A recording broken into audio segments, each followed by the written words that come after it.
If you are a gamer and gaming enthusiast, then you're definitely a fan of the ROG Phone. Why? Because ROG stands for Republic of Gamers, and it's all about embracing the gaming spirit. So let's dive into exploring the latest version of ASUS ROG phones, starting with the amazing ROG Phone 7. Stick with me until the end of the video because some truly mind-blowing stuff is about to go down.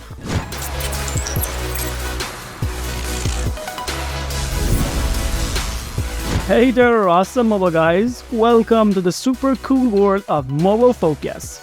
If you're a gaming aficionado like me, I'd love to know which phone you rock for your gaming adventures. Share your gaming gadgets of choice with me, and if you are going to buy a new smartphone and you're confused, check this out. Alright, let's dive into the first section, which is all about the design. In the white version that I have here, it has a matte finish, but the black version is glossy.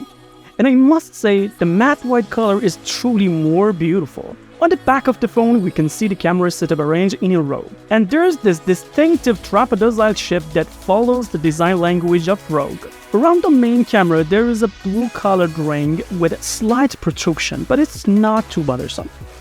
At the top of the phone, there is a striped light that's slightly transparent, and you can catch a glimpse of the cooling system of the phone, which has a playful light strip. At the bottom of the phone, we have the ROG logo, and we can also spot the Tencent Games logo down there.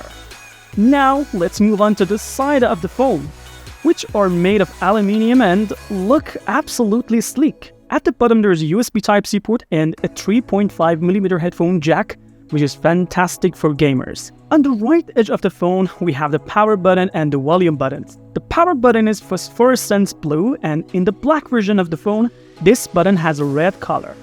There are also two air triggers on the right edge of the phone, and I tell you how cool they are. There's nothing particularly special on the top of the phone. On the left edge, there's another USB Type-C port where you can charge the phone, and two docks for connecting a cooling fan. You can also see the SIM card slot in this area. On the front of the phone, we have a flat display with slightly noticeable bezels. The only issue with these bezels is that it has speakers at the top and bottom. But let me tell you, speaker performance is outstanding. Overall, this gaming phone is truly exceptional. It has an ultimate version that comes with an additional customizable display. It has an IP54 certification, which means it's not completely waterproof, but it can withstand splashes of water. Its weight is around 239 grams, which is reasonable for a gaming phone with a 6000 mAh battery capacity. Let's move on to the display, which has almost everything you could ask for.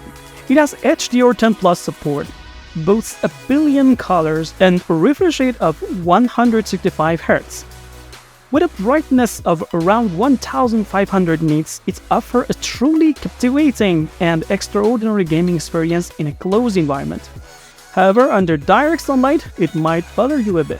The black color depth is incredibly deep, and the color contrast is off the chart.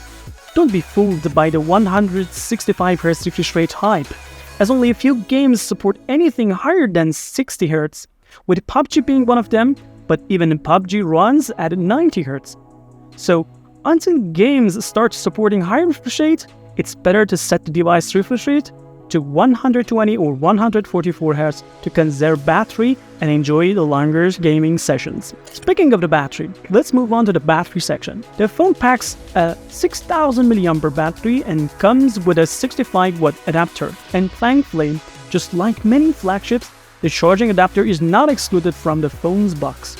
In terms of performance, playing games for about half an hour drains approximately 4 to 5% of the battery, and with an hour of game playing, it drops around 10 to 11% of the battery, and that's with the 165 Hz display mode enabled. I played Call of Duty for about a quarter and Asphalt for about 15 minutes, and it only used up 5% of the charge, which is remarkable battery performance for a gaming phone. With its original battery and cable, it reaches around 65% charge in about half an hour and gets fully charged in approximately 45 minutes. The fingerprint sensor is really good and super fast in response. Now let's move on to the camera review. The phone has a 50 megapixel primary camera on the back. Gaming phones don't typically focus on the cameras. They prioritize processor performance, RAM, graphics, cooling, and battery life instead. So, if camera quality is important to you, gaming phones may not be the best choice. The images taken with the primary camera lack good quality, details, and clear colors. It can be compared to a mid-range Android phone in terms of camera quality, so at this price point, it's better to consider the Samsung S23 Ultra. As for the selfie camera, it's a 13 megapixel camera, but the photos taken with it lack good quality and lighting. They often end up overexposed in many areas and don't excel in dynamic range. The camera is not really impressive, so I have to quickly pass through its review. Alright, let's dive into the hardware section. The phone is equipped with the latest Snapdragon 8 series processor, specifically the Snapdragon 8 Gen 2, developed by Qualcomm. This processor is everything gamers need, and it truly delivers exceptional performance. Although its performance might slightly decrease after an hour of usage, activating this mode will only result in around a 15% decrease instead of the initial 30%. Moreover, in the ultimate version with active cooling, the performance drop is only 7% after an hour of gaming. The cooling performance in the ultimate version is outstanding, to the point where you won't even feel the phone heating up. It provides an incredibly immersive gaming experience. X-Mode offers a range of fantastic features for gaming, making your gaming experience much more enjoyable. With X-Mode, you can fine-tune the performance of both the GPU and CPU. You even have the option to record or stream your gameplay. You can also customize the RGB lighting using X-Mode. Additionally, the air triggers allow you to make the most out of multiple touch inputs while gaming. So, gear up and get ready to unleash the full potential of your gaming experience with these amazing features. The performance of these speakers is excellent, and they deliver sound with the great clarity. With the help of X-Mode, you can take control of the both left and right speakers. The ultimate version is more expensive, costing around 500 euros more than the regular version.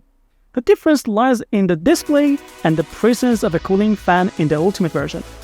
Choosing the regular version is more reasonable choice, and you can later purchase the cooling fan separately. Well, you've almost covered everything. Let's summarize. In terms of design, the gaming design is truly fantastic and perfectly suits our gamer tastes. The display is satisfactory, but don't be fooled by the 165Hz display. It's just a number game. The battery performance is also good. Among all the phones, this one cannot be the best choice for the camera. However, don't expect too much from the camera, and if the camera is your priority, don't go for the ROG Phone and don't consider any other gaming phone. In terms of hardware, it truly delivers exceptional performance, making it the ultimate choice for mobile gamers. The price of this phone is around $800 to $1,000, and it's suitable for gamers who don't have financial concerns. Make sure to let me know if you're planning to buy a gaming phone or if you prefer flagship phones for gaming purposes. As always, focus only on yourself.